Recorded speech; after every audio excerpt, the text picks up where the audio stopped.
Lalpa fakle zoi moi nan I chop thawmah lalpa tho ta ti lak lo sang e.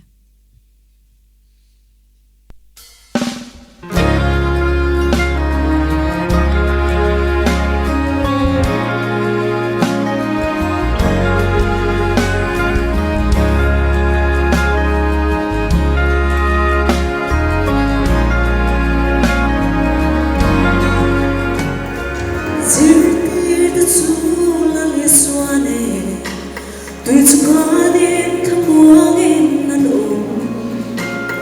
thì bụi lâu ông chúa đã rong nói đi xuống ngã cho một gì cần bù ra lại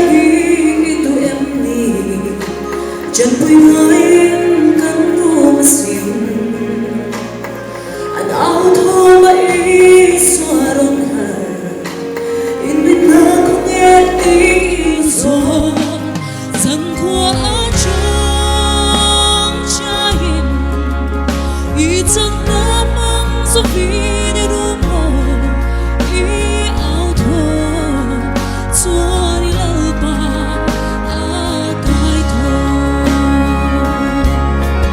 ôi Asia lô mà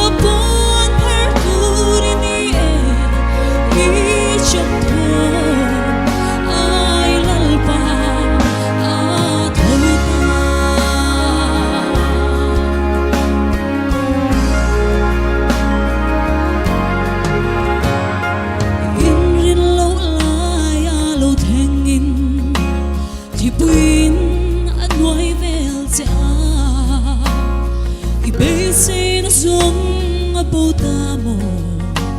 bê đông in thập hàng in ni ôm mà in lòng su tôi in na thật mê ca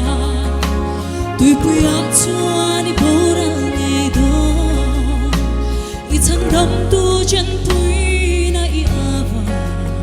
ban sang thấy hiang i bôi xì lâu dần qua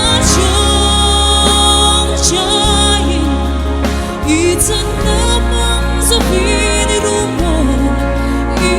áo thô cho đi Lalpa cái thô ôi Asia lô mà bon her tu đi ni ý chập thô ai Lalpa thâu ta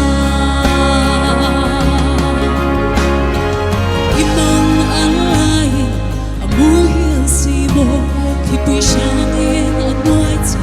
tùy thuốc đất chúa mà sẽ lâu ngang sân là muôn năng lũ thanh tuôn chu ở trong tâm thật sâu bò ý ta đã tố kê dần qua trong trái ý chân đã mang gió vì để đúng màu ý áo thô xóa đi Lalpa cái thô ôi Asia lòng bao buồn đi ít chập thô ai Lalpa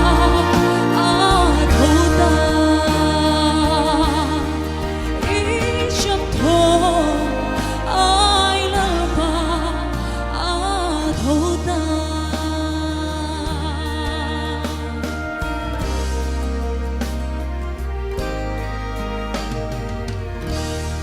fakla lalpan kan zatan Malsawmdawngzuali